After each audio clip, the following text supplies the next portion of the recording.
Bismillahirrahmanirrahim. Assalamualaikum warahmatullahi wabarakatuh. Waalaikumsalam warahmatullahi wabarakatuh. Perkenalkan, kami dari kelompok 2. Di sini kami akan presentasi hasil dari diskusi kelompok kami.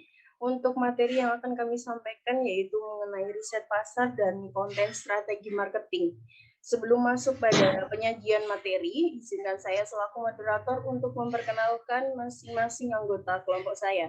Untuk yang pertama yaitu ada Dwi Himatul Khairiyah dengan NIM belakang 019.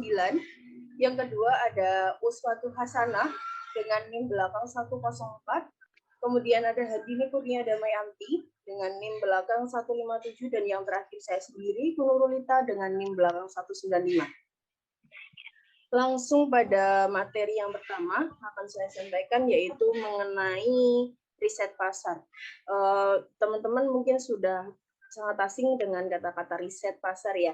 Untuk lebih jelasnya, riset pasar ini merupakan proses yang dapat membantu keputusan dalam bisnis, di mana berkaitan dengan beberapa kegiatan seperti mengumpulkan, merekam, dan menganalisis data dan juga informasi secara sistematis tentang pelanggan, pesaing, dan juga pasar. Research atau riset ini dapat didasarkan pada data primer maupun data sekunder. Dan research utama dilakukan ketika data dikumpulkan. Research utama itu maksudnya riset primer ya. Dilakukan ketika data dikumpulkan untuk produk atau hipotesis tertentu. Ketika informasi belum ada atau tidak dapat diakses, maka perlu dikumpulkan secara khusus dari konsumen atau bisnis. Survei, fokus kelompok, panel riset, dan komunitas riset semuanya dapat digunakan ketika melakukan riset pasar primer atau riset utama. Kemudian yang kedua ada langkah-langkah dalam melakukan riset. Untuk yang pertama yaitu menetapkan tujuan dari proyek.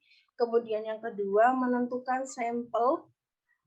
Kemudian yang ketiga memilih metode pengumpulan data dari proyek yang akan dibuat. Kemudian yang keempat adalah mengumpulkan data. Yang kelima ada analisis hasil, dan yang terakhir yaitu merumuskan kesimpulan dan juga wawasan yang dapat ditindaklanjuti sebagai contoh memproduksi laporan. Untuk slide selanjutnya atau materi selanjutnya akan disampaikan oleh teman saya.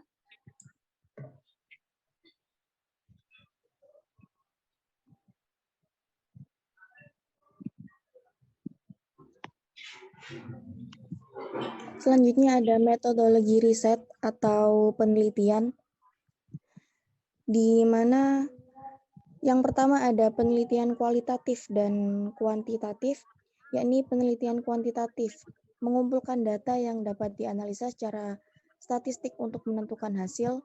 Data kualitatif bisa lebih sulit untuk diukur, umumnya karena ukuran dasar lebih kecil dan tidak selalu mewakili pasar yang selalu diselidiki, dan itu dapat lebih mahal, serta memakan waktu untuk mengumpulkan dan menganalisis data-data kualitatif tidak dapat diambil secara kuantitatif.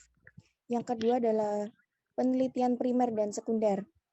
Penelitian pasar berdasarkan sumber daya sekunder menggunakan data yang sudah ada untuk analisis. Hal ini mencakup data internal dan data eksternal, serta berguna untuk menjelajahi masalah pasar dan pemasaran yang ada.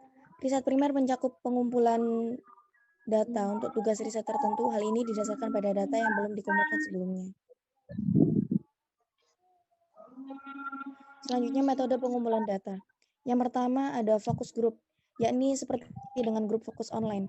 Grup fokus online melibatkan responden yang bereaksi terhadap topik tertentu. Dalam konteks daring, responden dapat dikumpulkan dari seluruh dunia dan bereaksi secara nyata. Secara tak diragukan menjadi lebih bebas dengan tanggapan mereka yang diberikan bahwa mereka dapat tanpa nama dalam lingkungan elektronik. Yang kedua, wawancara pribadi. Ada berbagai alat yang tersedia bagi para peneliti online untuk melakukan wawancara pribadi. Hubungan yang dirancang oleh internet dapat menghubungi seorang peneliti dengan banyak orang di seluruh dunia dan memungkinkan para responden mengadakan wawancara dengan lebih banyak nama pribadi. Yang ketiga ada observasi atau etnografi online. Untuk mengambil isyaratnya dari etnografi offline, etnografi daring membutuhkan seorang peneliti untuk merebahkan diri mereka dalam lingkungan tertentu. Dengan cara ini, wawasan dapat dikumpulkan dan mungkin tidak dapat diperoleh dari wawancara langsung. Selanjutnya ada komunitas penelitian online. Blog General Motors Fastlane adalah contoh dari komunitas penelitian online yang membantu pengumpulan data penelitian. Blog dapat digunakan sebagai sarana untuk mendapatkan umpan balik untuk masalah penelitian tertentu. Selanjutnya ada laboratorium pendengaran. Laboratorium pendengaran mencakup pengaturan lingkungan pengujian di mana penggunaan situs web atau aplikasi oleh konsumen dapat diamati. Selanjutnya ada konversi optimis. Optimis konversi bertujuan untuk menentukan faktor-faktor dari sebuah iklan, situs web, atau halaman web yang dapat ditingkatkan sehingga membuat situs web menjadi yang terbaik. Yang terakhir ada survei online atau mengumpulkan data. Mengadakan survei secara online memungkinkan data ditangkap dengan segera, dan analisis data dapat dilakukan dengan mudah dan cepat.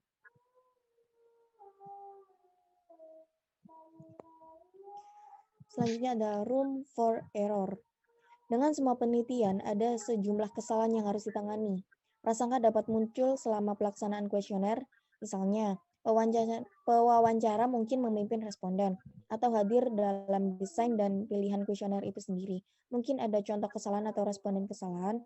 Kesalahan responden juga muncul ketika responden menjadi terlalu akrab dalam proses survei.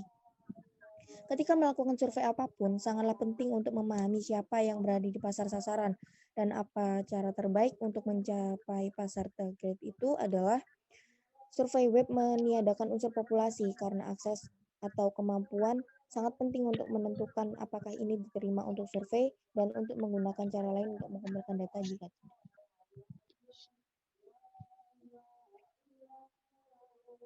Selanjutnya akan dibacakan oleh teman saya.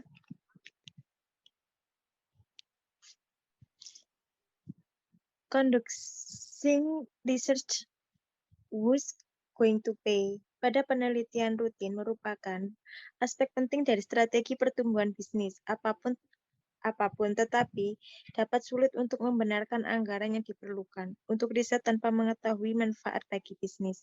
Melakukan riset dapat menelan biaya sedikit lebih besar daripada waktu seseorang yang bekerja untuk sebuah perusahaan, bergantung pada keterampilan para karyawan atau hal itu dapat menjadi latihan yang mahal yang melibatkan para pakar dari luar. Memutuskan di mana kebutuhan bisnis Anda berada pada skala investasi bergantung pada kedalaman penelitian yang diperlukan dan apa pertumbuhan yang diharapkan akan fund bisnis. Ketika memulai sebuah inisiatif penelitian, perbandingan biaya untuk manfaat harus ditentukan. Pengujian harus menjadi fitur berkelanjutan dari setiap aktivitas pemasaran digital. Pelacakan adalah karakteristik dari sebagian besar pemasaran digital yang memungkinkan pengujian konstan dari hipotesis yang paling dasar. Apakah kampanye ini sukses dalam mencapai tujuan bisnis?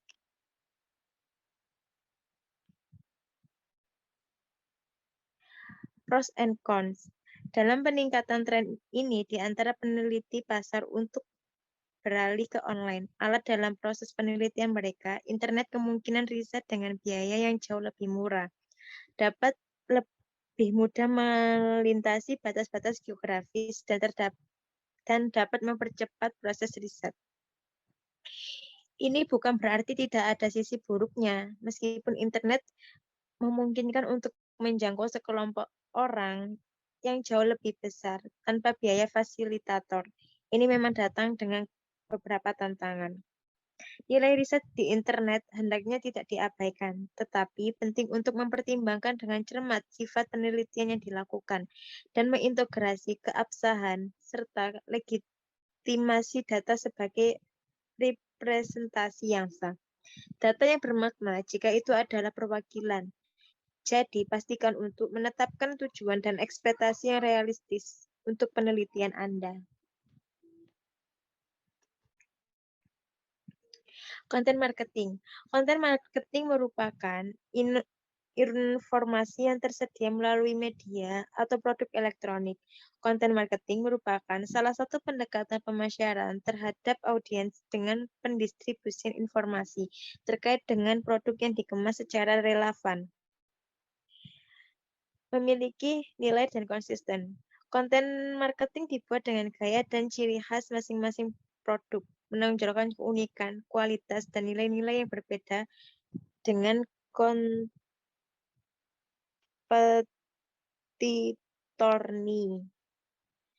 Hal tersebut bertujuan untuk menarik minat audiens dan pelanggan, mendorong mereka untuk bertindak membeli atau menggunakan produk dan layanan yang kita pasarkan. Untuk slide selanjutnya dibacakan oleh teman saya. Jenis-jenis konten marketing. Yang pertama ada infografis, berupa gambar yang memuat informasi bertujuan untuk memudahkan audiens dalam proses pemahaman akan produk atau layanan yang ditawarkan. Yang kedua ada website. Website ditawarkan secara gratis setelah dilihat jutaan kali dan mendatangkan pelanggan yang tidak terhitung jumlahnya. Yang ketiga ada podcast. Berupa serangkaian file audio digital kata yang diucapkan secara episodik dan dapat diunduh oleh pendengar ke perangkat pribadi agar lebih mudah untuk didengarkan. Yang keempat ada video. Teknologi yang menyajikan hasil rekaman dan mentransmisikan gambar yang bisa bergerak. Yang kelima ada buku. Pemasar yang cerdas menjual buku tidak untuk sekedar menjual buku, namun menggunakannya sebagai alat pemasaran. Next.